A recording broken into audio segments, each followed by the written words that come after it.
Hi అండి, అందరు బాగున్నారా? మరి చేపల పులుసుతో మీ ముందుకు వచ్చామని చూశారు కదా ముక్కలు. మరి 15 కిలోల చేప అండి, గొడ్డలతో నరికారండి. ఈ చేపని 5గురు తీసుకున్నారండి. మనిషికి 3 కిలోలు వచ్చింది. మా కొడుకు తీసుకొచ్చాడు. మరి కిలోన్నరే వండుతున్నామండి. కిలోన్నర పక్కకు పెట్టాము. మరి పావు కిలో ఉల్లిపాయలు కట్ చేసాం, 10 పచ్చిమిర్చి, 100 గ్రాముల చింతపండు, ఉల్లిబందు, కొత్తిమీర కట్ చేసి పెట్టుకున్నామండి. మరి ఈ ముక్కలు 1 గంట సేపు పక్కకు పెట్టాము, మ్యారినేట్ చేసి. ఒక 6 స్పూన్లు కారం వేసుకున్నామండి. తగినంత ఉప్పు, కొంచెం పసుపు, 50 గ్రాముల అల్లం వెల్లుల్లిపాయ పేస్ట్ కూడా వేసి కలిపి పక్కకు పెట్టుకున్నాం. గంట సేపు అయిందండి. మరి గంట అయినాక మేము ఇప్పుడు వండుతున్నామండి. మరి ఉప్పు కారం ముక్కకు పడితే చాలా బాగుంటుంది. మరి బాండి పెట్టుకున్నామండి స్టవ్ మీద. మరి ఒక 150 గ్రాములు ఆయిల్ పోసుకున్నామండి. పల్లి నూనె అయితే బాగుంటుంది.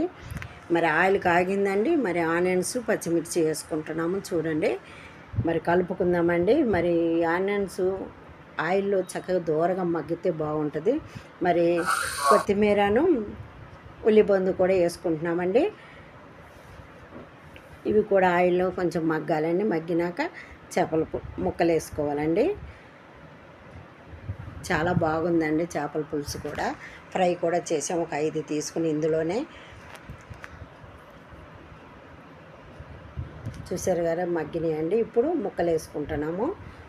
చూడండి, మరి ఒక్కొక్క ముక్క చాలా పెద్దగా ఉన్నదండి. మరి ముదిరి ఉన్నది కాబట్టి కొవ్వు కూడా పట్టుంది చేప. మరి ఈ ముక్కను చూస్తుంటే చికెన్ బిర్యానీ గుర్తుకొస్తుందండి నాకు.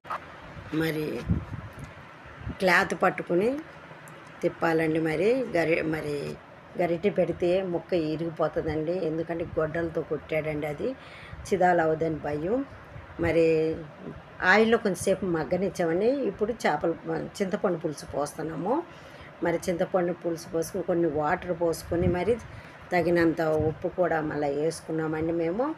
మరి చక్కగా అది మీడియం ఫ్లేమ్లోనే ఉడకాలండి, హై ఫ్లేమ్లో కాదండి. మీడియం ఫ్లేమ్లో ఉడికితే చాలా బాగుంటుందండి. చూశారు కదా, మరి చేపల పులుసు ఉడుకుతుంటేనే ఇల్లంతా వాసన గుమగుమలాడుతుందండి.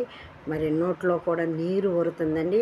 మరి చేపల పులుసు ఉడికింది. మరి దించి కింద పెట్టామండి. చూశారు కదా ఎంత కలర్ఫుల్గా కనబడుతుందో.